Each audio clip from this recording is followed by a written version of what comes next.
urbana, né?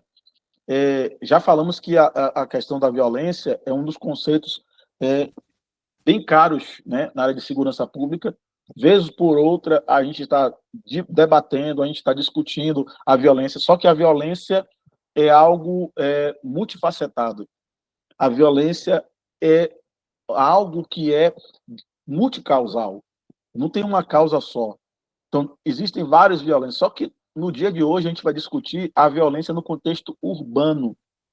A gente tem a violência no contexto rural, alguns fenômenos, algumas coisas que até se repetem no contexto urbano, só que o nosso foco vai ser propriamente no contexto urbano, né?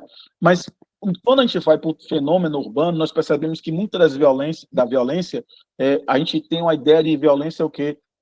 Um roubo, a gente tem a ideia dos os crimes, né, contra o patrimônio, os crimes, os CVLIs, que você vai ouvir muito quando vocês estiverem lá na academia, que é CVLI e CVP, porque existem alguns indicadores, né, vamos dizer assim, da produtividade ou do desempenho das polícias, né? E aí os governos, para tentar mensurar, para tentar, de alguma forma, entender o quanto a polícia produz, por quê? Porque a atividade policial é uma atividade dinâmica. Então, uma das formas que foi utilizada para poder fazer isso é criar alguns indicadores, dentre os quais nós temos os principais que até são utilizados, né? Eu não vou entrar nem na celeuma de dizer, esse indicador ele é realmente pertinente, ele não é, mas basicamente são dois indicadores que são utilizados na polícia, que são CVLI e CVP. O CVLI, né, os crimes violentos, letais intencionais, e o CVP, que são os crimes violentos contra o patrimônio, né? E, então, esses dois são os dois principais indicadores. Inclusive, o PDP, que é o Prêmio, né, de Desempenho Policial, ele é pago baseado, assentado nesses dois indicadores, notadamente o CVLI. Então, o CVLI serve de indicador dessa, vamos dizer assim, desse trabalho, desse combate da polícia, demonstrando a produtividade policial, né? Mas isso tem a ver bastante com o nosso tema de hoje. Por quê? Porque a violência ela gera alguns frutos, e frutos, vamos dizer assim, amargos, né? E dentro desses frutos nós temos homicídios, nós temos lesão corporal, e muitos desses homicídios são causados exatamente por conta dessa violência urbana, né? Década de 70, década de 80, vocês vão ver em algumas... lembra que eu falei, Clériston, que não é só leitura de livro, mas, por exemplo, tem alguns documentários e séries que falam, que retratam esse, vamos dizer assim, esse boom da violência urbana. Por exemplo, Cidade de Deus, você vai ver lá os primeiros, vamos dizer assim, os primeiros fatos registrados, né, onde a gente vê a questão da criminalidade, a favelização, né? Inclusive tem um historiador que fala sobre Salvador, como em São Paulo, tem os alfaviles, né? Então, tem um fenômeno da alfavilização, né? Que são aquelas construções, tipo, metaforicamente falando, como se fosse bolhas, onde você não precisa ter contato com o meio externo. As pessoas que ali residem, elas vão ter suas academias, seu lazer, todo o seu convívio, ou seja, toda a dinâmica social vai estar inserida ou adstrita àquela bolha social. E isso muito a ver com a questão da violência, a questão oposta, que é a favelização. Porque lá naquele filme Cidade de Deus, você vai ver o que os primeiros, vamos dizer assim, consequências, resultados dessa favelização, ou seja, as pessoas não tinham condições de ter uma casa no Leblon, no Botafogo, e aí eles começaram o quê? A ocupar os morros, a ocupar as favelas, e com isso você vai ter um desajuste social, você vai ter uma urbanização desequilibrada, uma assimetria nas relações, um desequilíbrio, né, econômico, e muito desse equilíbrio. Agora, claro, temos que fazer a ressalva. Antes existia uma teoria de que a violência ela estava adstrita à pobreza, né? E essa discussão ela já está superada, porque hoje a gente percebe que não necessariamente o fato de ser pobre o torna violento. Não é uma questão determinista, né? Ah, o cara é pobre, ele vai ser violento. O cara é pobre, ele vai ser bandido, né? A gente não pode ter esse pensamento, né, que às vezes vai ensejar concepções preconceituosas, né? Então, a violência urbana não tem só a ver com a desigualdade, mas a questão da desigualdade faz com que muitas crianças, muitos jovens, eles sejam cooptados, porque, imagine só, vou abrir um parêntese aqui, o menino, eu lembro de uma vez que eu estava dando aula, e o menino, na época, tinha aquele Nike Shox, né? Acho que perdoe-me se eu pronunciei errado aí, me corrijam aí. E aí o menino disse que ele ia passar a semana toda, acho que uns 15 dias, ele trabalhava ajudante numa feira, aí ele falou que ia juntar o dinheiro dele, quase um mês, para comprar um Nike Shox, né? Por quê? Porque todo mundo, o que ele olhava na televisão, em outros lugares, tinha aquele Nike. E ele precisava ser inserido socialmente e precisava comprar aquilo ali. Isso aí é um exemplo desse desequilíbrio social. Só que alguns desses jovens são cooptados porque eles entendem que para eles participarem de algum grupo, de serem inseridos em algum contexto social, eles precisam ter alguns elementos, né? Alguns objetos, alguns instrumentos que façam com que eles sejam aceitos nessas comunidades, sejam reconhecidos, as mulheres, as meninas, olhem para ele e digam, não, você é o exemplo do cara que eu quero ficar. Então, ele vai ter que se adaptar àquela realidade, só que às vezes ele não tem os meios para aquilo. E aí entra a questão de meios ilícitos, eles são cooptados pelo tráfico, são cooptados pelo crime, e aí a violência ela acaba utilizando ele como agentes, como reprodutores dessa violência. Só que essa violência urbana, ela não é só causada por esse desequilíbrio. Ele demonstra também uma questão social no seguinte sentido, de que algumas políticas elas não atingem essas pessoas, né? Você vai ver pessoas que são desassistidas, onde o Estado, de alguma forma, ele se omite através de políticas públicas de segurança, políticas públicas de educação, né?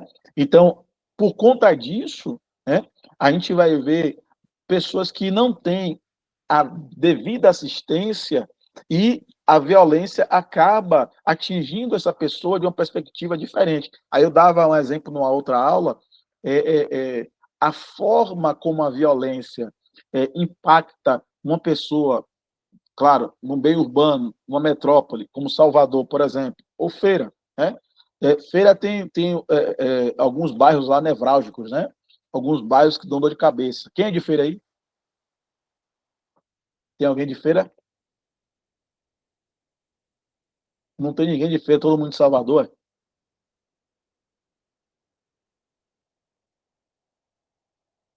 Não, não sou de Salvador, não. Você é de onde, Cláudio? Eu sou depois da Chapada Diamantina, Urolândia. Ah, Chapada Diamantina é mais tranquilo. Jequié que foi considerado pelo mapa da violência, pelo Atlas da Violência, né, do Fórum Nacional, Fórum de Segurança Pública, diz que Jequié era uma das cidades mais violentas do Brasil. E aí, me diga aí por quê, você que é de lá de Jequié. Hum, aí ele está dizendo aqui que é questão das facções, né? Então, percebam que nessas questões de facção, como é que é percebido para a pessoa que mora no bairro periférico e aquela pessoa que mora lá no bairro classe média? É diferente. Ele vai ter uma percepção dessa violência diferente. Por quê? Porque lá no bairro periférico você vai ter homicídio, você vai ter a guerra do tráfico, né? Vai ter guerra de facções e a violência vai ser manifesta, ou vai ter a sua epifania, né? A sua aparição de forma diferente de lá do bairro nobre, onde você vai ter, às vezes vai ter o latrocínio, né? Mas geralmente você vai ter o furto, vai ter o roubo, porque a preocupação lá no bairro classe média é o quê? O CVP. A preocupação lá é o camarada, quando morre um cara lá, diga-se de passagem que Luiz Soares, né, ele fala isso, que a morte lá no bairro nobre tem nome, a pessoa que morre tem nome, né? Rapidinho, que eu vou passar a palavra. Então, lá tem nome. Lá no bairro periférico, não. É um negro, é um cara da periferia, é um pobre. Então, às vezes, ninguém comenta, ninguém fala nada, mas geralmente naquele bairro periférico você vai ver homicídio, você vai ver esse tipo de violência, né? Então, isso é interessante para a gente começar a discutir como esse fenômeno da violência na segurança pública. Por quê? Porque a capilaridade da polícia vai fazer com que, e vocês vão estar lidando diretamente com isso, a capilaridade da polícia vai fazer com que ela atinja essas áreas e ela vai ter que saber lidar com essa realidade. Ela vai ter que saber lidar, porque a ideia que as pessoas passam, não, a polícia só chega aqui para matar, né? Então aí a gente começa a pensar, depois que Clériston falar, eu vou lembrar dessa linha de pensamento para não esquecer, que a gente precisa propor formas de interação entre a sociedade e a polícia, né? De modo que possam estar juntas para poder combater exatamente essa violência. Fale, Clécio.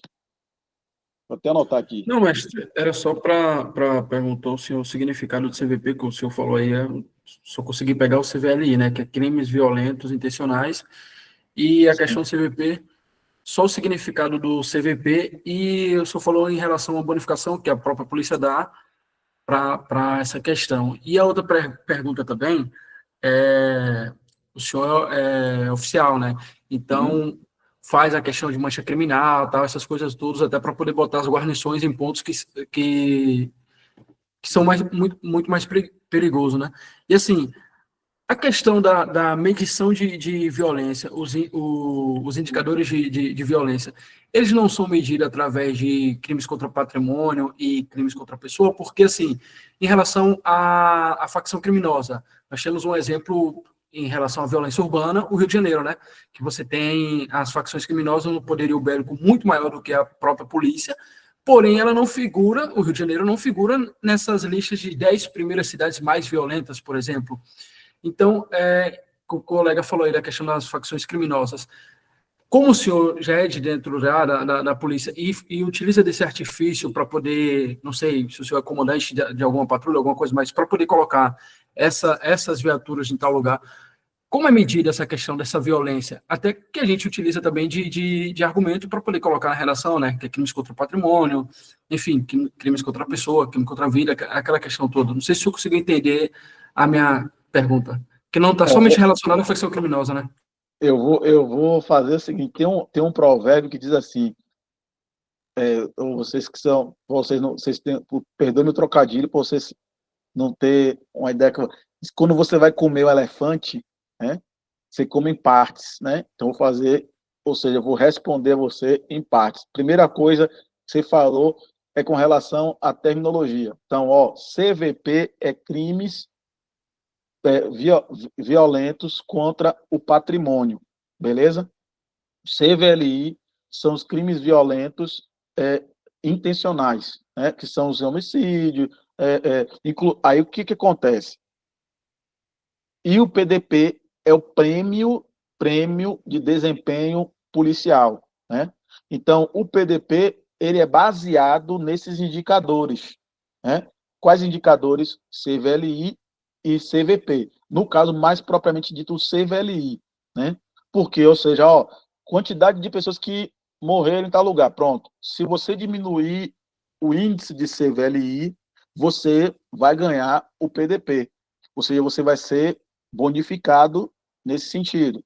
Então, CVLI seria o indicador para poder os policiais receberem o PDP. Pronto, beleza. Quando você fala da questão da mancha criminal, da estatística, é bom que a gente entenda o seguinte: quando a gente fala do fenômeno da violência, ela está atrelada também a algumas ações, como você falou, do tráfico de droga, dos crimes violentos contra a vida, os homicídios. Só que a ideia de mancha criminal é meio controversa. Por quê? Porque a criminalidade ela é dinâmica. O que quer dizer isso? Quem comete os crimes não são estáticos. O cara faz isso, aí você vai lá, coloca o policiamento em área A.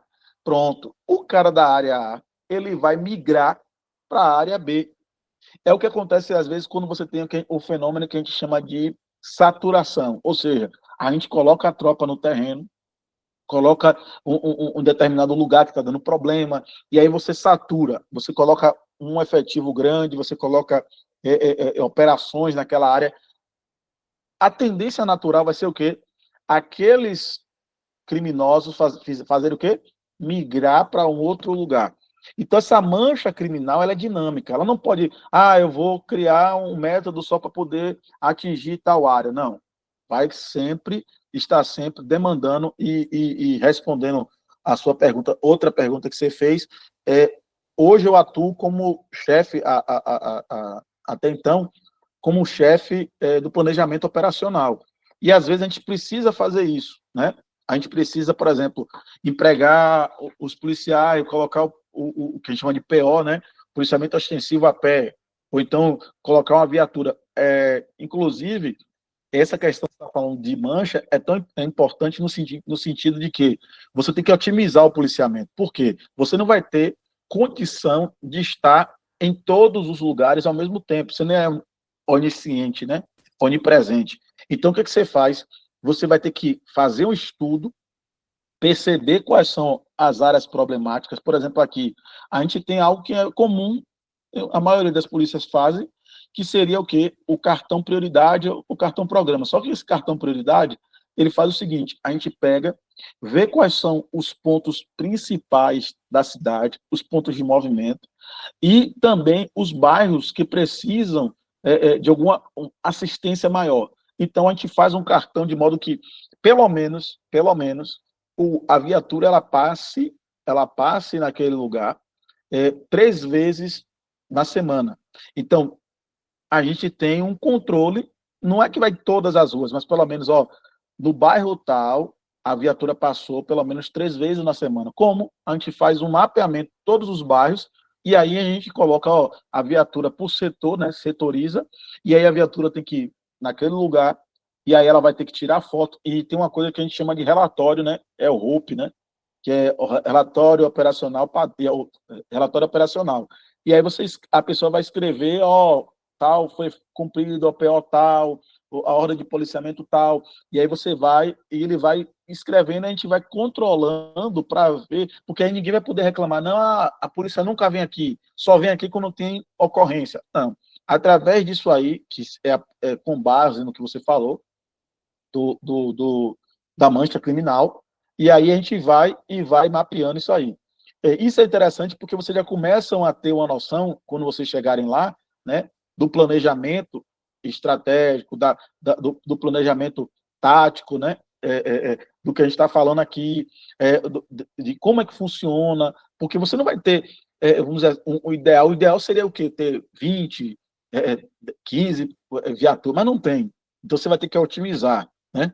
Então a viatura vai ter que estar em lugares estratégicos, posicionada às vezes em lugares que as pessoas visualizem, né? Para causar o quê? A sensação de presença, para inibir alguns tipos de crime, inibir a violência. O camarada está vendo ali, pô, A polícia está ali, pô, já pensa duas vezes, determinados horários, já coíbe, né? Então, aí a outra pergunta que você fez é com relação aos dados que apontaram o Jequié como cidade violenta. Aí você tem que ver o seguinte, que aí foi os critérios que foram utilizados para poder fazer essa análise. Né?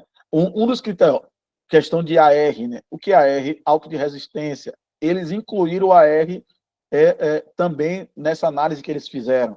Outra questão também é o número de habitantes. Quando eles fizeram essa pesquisa, eles fizeram a taxa quem aguenta mesmo, né? Então, eles fizeram a taxa a partir de 100. Então, por exemplo, não é pela população total, né? É uma taxa a partir, vamos supor, só para vocês, vou tentar vamos trazer minutos para você entender. É como se, por exemplo, o Rio de Janeiro tem 1 milhão de habitantes, só que a cada 100 mil, vamos supor, ou 100 habitantes, morre 10 pessoas. Pronto. Só que Jequié tem muito menos, vamos supor, tem 200 mil. Só que, dentre esses 200 mil, morre mais de 10. Ah, mas a população é menor do que de lá. Mas, proporcionalmente, você acaba dizendo que Jequié, entre aspas, é mais violenta do que o Rio de Janeiro. Né? É mais ou menos isso de forma grosseira para vocês entenderem. Então, o critério que foi utilizado para avaliar, para poder fazer essa análise desses indicadores, foi um critério diferente. Depois, isso está disponível lá no Fórum Brasileiro de Segurança Pública. É free. Você pode ir lá pegar, depois você... Aí, ó, Gustavo está dizendo aqui usaram a taxa de mortes decorrente de intervenções, isso, que é os AR, né, que eu estou falando aqui. Eu vou olhar aqui no chat, que aí dá para... Isso, usaram morte decorrente de intervenção policial. Está vendo que chegou a 46,6 por 100 mil, entendeu? Então, é exatamente isso. É por isso que o Macapá, que é a cidade com mais mortes, Salvador é a segunda, entendeu? Então, eles utilizaram a questão do AR, que o AR não é considerado, em algumas pesquisas, como essa taxa de homicídio, entendeu? Essa intervenção policial. Então, isso é importante vocês entenderem, né? Até para vocês compreenderem a dinâmica, como é que o governo avalia se a polícia está trabalhando, se a polícia não está. Por isso que tem uma preocupação, é até uma brincadeira que faz na tropa de elite, né? Mas na tropa de elite é mais a culpabilidade, né? Que o cara pega o cara que morreu em tal lugar. O Isso corpo de acontece. maré zero joga maré um. Isso acontece lá em Simões Filho, né?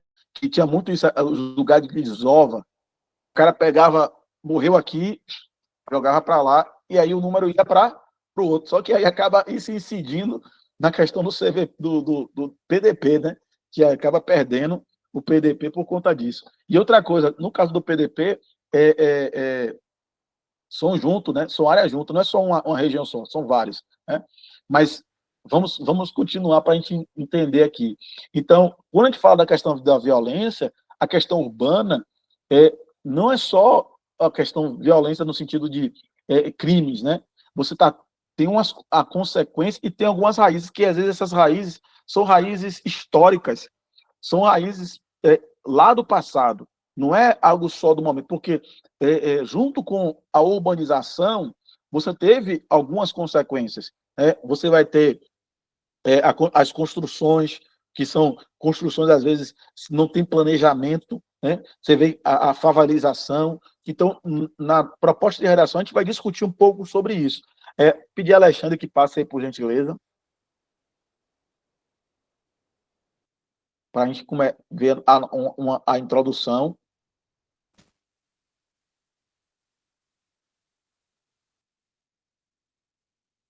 Passa aí, por favor. A contextualização a gente já começou. Então, a violência urbana no Brasil, os desafios, né, e as soluções. Pode passar, por favor. Vamos lá. Então, ó, a violência urbana no Brasil é um dos maiores desafios da segurança pública, né? Porque ela afeta, né, afetando a qualidade de vida e exigindo respostas integradas e eficientes. É o que Luiz Soares fala, que não adianta só o combate da violência ser feito pelas polícias. Precisa ter uma integração entre os atores. São vários atores. São vários atores, mas com interesses conflitantes. Né? Então, para que haja a eficiência nessa atuação, tem que ter a integração. Então, uma palavra-chave, integração. Integração entre quê? Entre os órgãos. Integração entre quem? A sociedade, a polícia.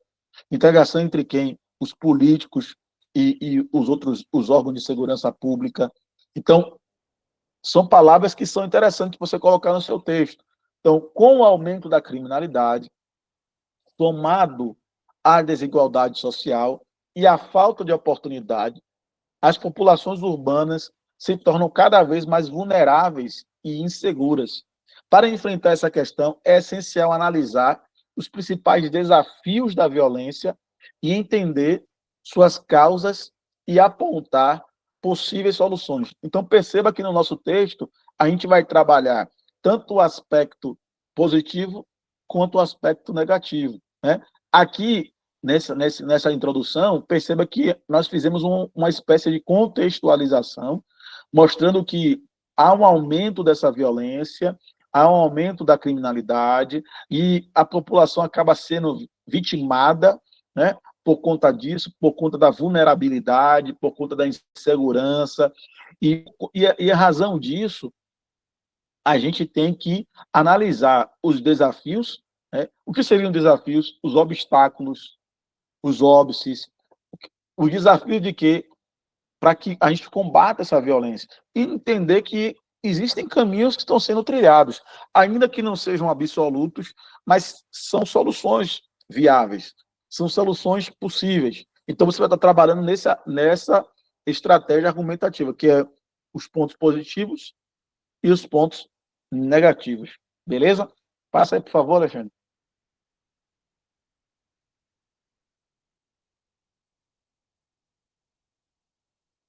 Please. Passa aí, por favor. Então, pode passar. Então, aí, ó. Então, um dos fatores, e isso é interessante, você poderia ter várias perspectivas sobre a questão da violência, mas um dos fatores centrais da violência urbana é a desigualdade social. Lembra que eu falei na nossa discussão? Não é o fator, vamos dizer assim, único, né, que é a desigualdade social. Não é que o cara, só porque ele é pobre ele vai ser bandido. Não, ou ele é pobre ele vai cometer atos violentos. Não é isso. Mas esse desajuste, né, esse desequilíbrio fomenta, né, atos de violentos. Né? Então, ó, a desigualdade social que fomenta o crime e cria áreas de alta vulnerabilidade. Né? Então, nessas regiões, muitas pessoas sofrem com a vulnerabilidade. Né?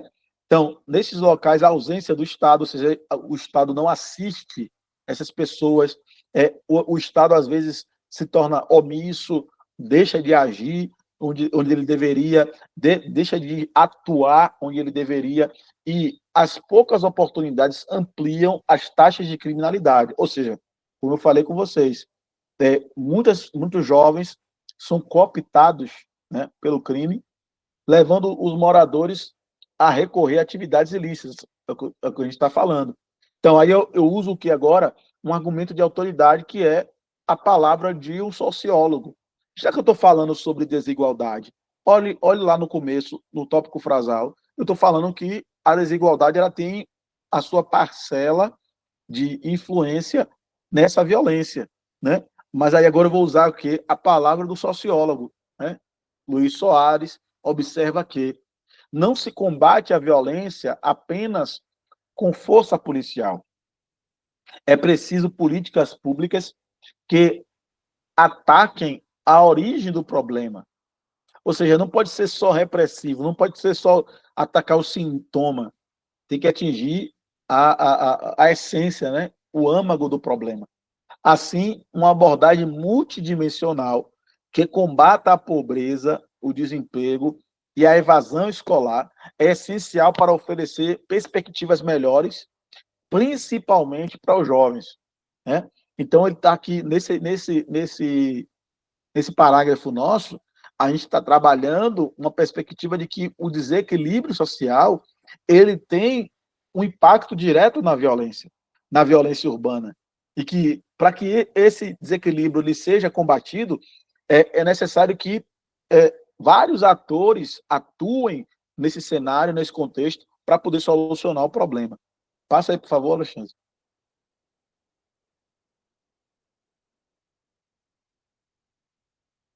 Então, soluções eficazes. Aí agora a gente já está trabalhando o outro lado. Primeiro a gente trabalhou sobre um dos problemas, e agora a gente está trabalhando sobre outra perspectiva, né? Então, soluções eficazes para a violência urbana incluem o fortalecimento das forças de segurança e políticas preventivas. Então, eu estou dizendo, olha, para a gente poder solucionar, um dos caminhos é o quê? O fortalecimento das forças de segurança. Por quê? Porque o que a gente vê, em alguns casos, é o sucateamento.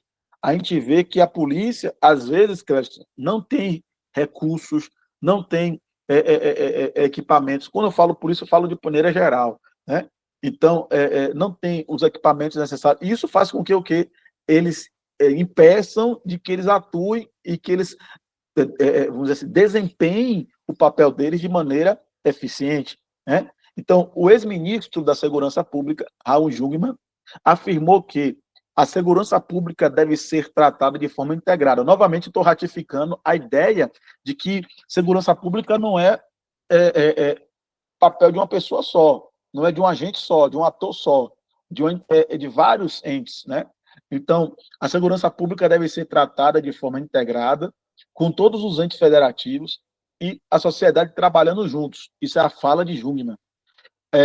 Essa visão, uma coisa interessante que eu preciso que vocês tomem nota, é que quando vocês fizerem uma citação, é muito coerente quando vocês comentam aquela fala. Vocês comentam a citação, de modo que demonstre qual a relação daquela fala que vocês utilizaram, daquele argumento com o seu texto.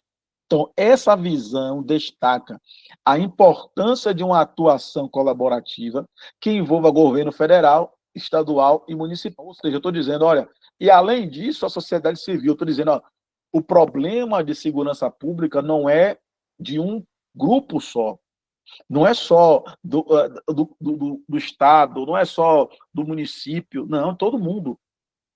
É responsabilidade de todos. Então, a integração entre os governos e cidadãos é essencial para estratégias mais amplas, como policiamento comunitário e programa de reintegração social para jovens vulneráveis.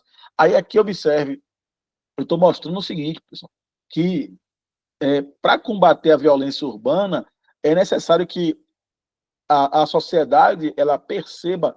Aí tem um autor, né, que ele fala muito sobre isso, que é Neto, eu esqueci o primeiro nome dele, mas ele fala que existe uma questão da prevenção, né? A prevenção, ou seja, o combate, né, dessa violência, ela deve ser feita prioritariamente com, chama de prevenção primária. O que seria a prevenção primária? Essa associação entre a polícia e a sociedade, porque existem locais, pessoal, que há necessidade da sociedade ela sinalizar, como se diz assim, ó, quem sabe a dor é que pode falar, é que pode dizer, ó, o médico vai dizer, ó, você está sentindo dor onde? Quem está sentindo a dor é que vai poder externalizar e o médico vai propor, vai fazer o diagnóstico. Então, essa relação, esse estreitamento entre sociedade e polícia vai garantir que o processo de policiamento, né, ele aconteça de maneira mais eficiente. Se a gente entende que a polícia é inimiga ou que está separada da sociedade, nunca que vai ter melhora nos índices de violência. Por quê? Porque o tempo todo a gente vai estar o quê? Brigando quando deveria estar unindo forças para combater o inimigo, em tese, que seria em comum.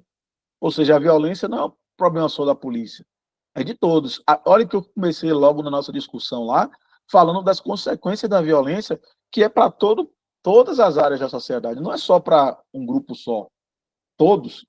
Ainda que você tenha percepções diferentes, mas todos são atingidos pela violência. E se não tiver esse estreitamento, essa comunicação entre a polícia e a sociedade, vai continuar aumentando, né, recrudescendo os índices de violência. Passa aí, por favor.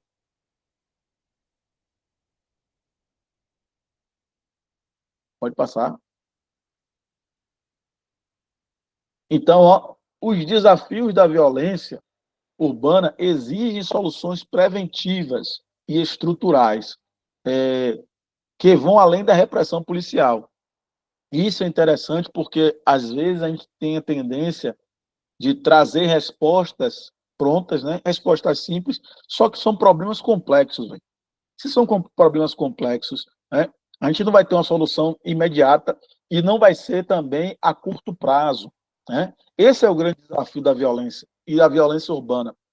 Aqui mesmo, por exemplo, onde eu estou morando, em Luiz Eduardo, é uma cidade que é pujante, é uma cidade que está crescendo, 24 anos de emancipação, a gente já está com o PIB o quinto PIB da Bahia.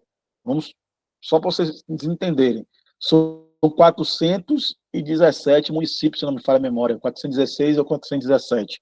417 municípios na Bahia. E Luiz Eduardo tem 24 anos de emancipação e o quinto PIB. Entre essas 417, ela está lá, ou seja, a tendência natural é que há um crescimento, mas junto com a urbanização, junto com esse crescimento, vai ter os problemas decorrentes, inclusive problemas na área de segurança pública. Né? Ah, mas está tendo progresso, tem shopping, tem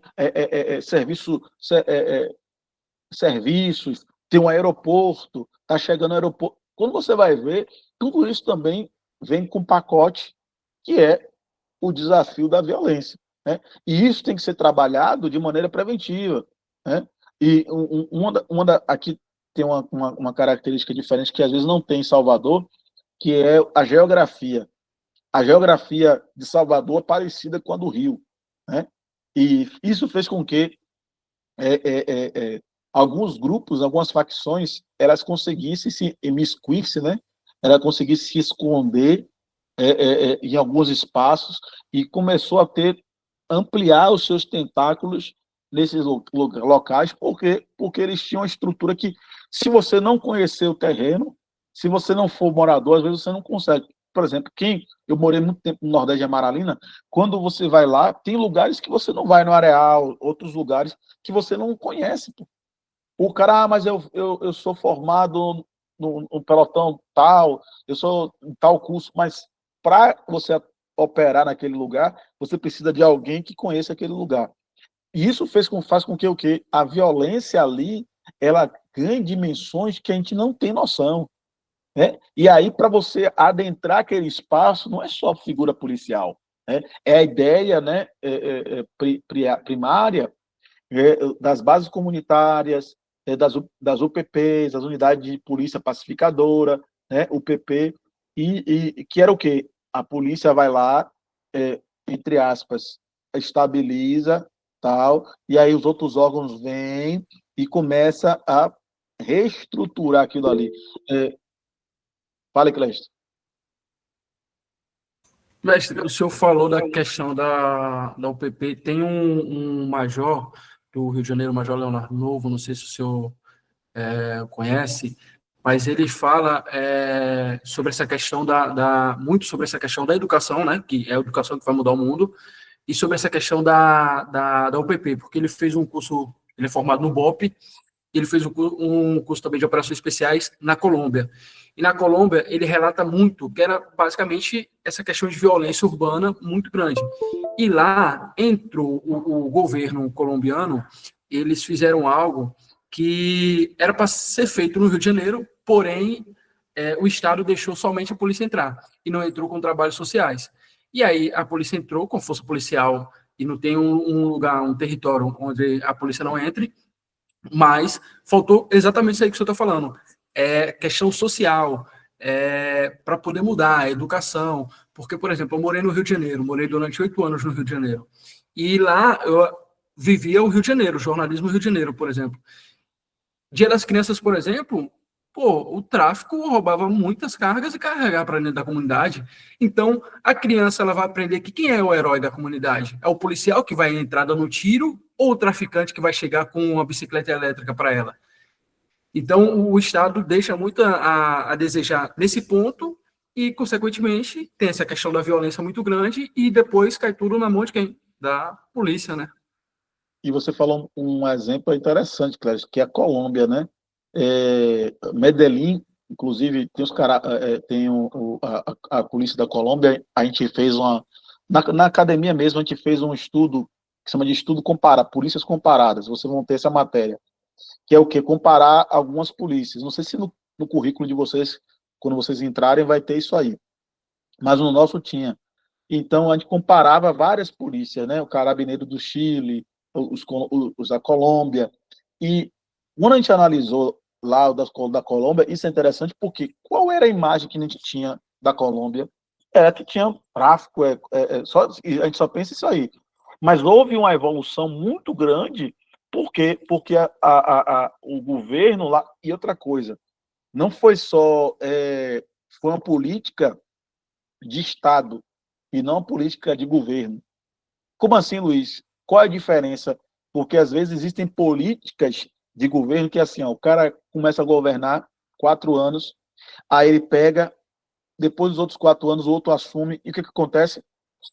Acabou com aquilo tudo. Só que tem coisas, como eu estou falando aqui, ó, existem soluções que são preventivas e estruturais que não vão ser efetivadas em 4 anos. Vai necessitar que seja o quê? Política de Estado. Ou seja, aquilo ali vai ter que perpetuar de modo que outros governos continuem, e aí você vai começar a ver a questão da educação. Né? O que a gente percebe é o quê? Há um discurso, o que a gente chama na filosofia, que às vezes é uma falácia. E o que seria a falácia, Luiz?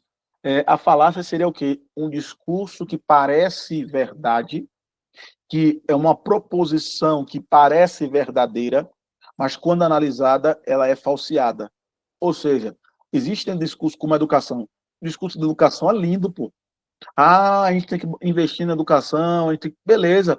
Mas passa os 4 anos, ou então o cara pega o fundo que deveria ser para a educação, o que acontece? Fala várias coisas e a educação continua o quê? Da mesma forma. A menos que isso seja algo perene, isso seja algo do Estado, o Estado ali naquele lugar, se ele mantiver aquele posicionamento, independente de questões ideológicas, partidárias, vai acontecer o quê? Mudança através da educação, entendeu? Então, o que a gente viu lá na Colômbia é essa questão que os atores precisam convergir, os atores precisam, vamos dizer assim, usar o termo, dialogar, né? Então, quando a gente fala da questão da violência, nós não podemos cair no senso comum, né, de achar que é uma falácia, e achar que a solução da violência é só polícia, pô. Não é só polícia. Se fosse só polícia, era só aumentar o efetivo, o contingente policial e resolvia tudo. Mas não é. Então, a gente precisa atacar outras fontes, outras raízes da violência, né? Então, o desafio da violência urbana exige soluções preventivas, não é só repressiva, né? Preventiva e estruturais, né? Que vão além da repressão policial. Reduzir desigualdades, fortalecer a segurança e promover uma gestão integrada são propostas essenciais para mitigar. Não é que vai exaurir, não vai acabar por completo, né, a violência. Então, esse compromisso, aliado à promoção de justiça social, pode contribuir para ambientes urbanos mais seguros e com maior qualidade de vida para todos. Perceba que aqui eu estou retomando as questões que eu falei, e agora eu estou propondo, né, vamos dizer assim, promoção de justiça seria o quê? Exatamente o que a gente está falando, é a tentativa de equilibrar, a tentativa de o quê? De dar assistência, de dar recursos às pessoas, porque as pessoas tenham condições de uma vida digna, né? Uma vida digna. Então, isso faz com que o quê? A violência ela vá diminuindo. Porque todos os países, por mais desenvolvidos que sejam, eles têm um índice de agora tem um índice de violência o quê? Tolerável, né? Quando esse índice começa a chegar a um nível muito alto, aí você degringola e vai para a barbárie social, né? A gente vê várias situações que fogem do controle. É quando já chegou no ápice, chegou no momento que não dá mais para retroagir. Então, esse é o grande problema. É quando chega nessa crise, né, da violência urbana e que a gente precisa repensar. E a proposta dentro dessa redação é o quê? É que os atores precisam dialogar, as ações têm que ser preventivas, tem que atuar na questão social e também na área de segurança. Beleza? Alguma dúvida aí, pessoal? Se vocês tiverem, a gente já está exaurindo o tempo aqui, mas aí se tiver alguma pergunta, pode falar. Se não, eu já agradeço, né, a atenção de vocês, agradeço a participação também, né? E eu quero deixar uma frase com vocês aí no final. Alguma pergunta?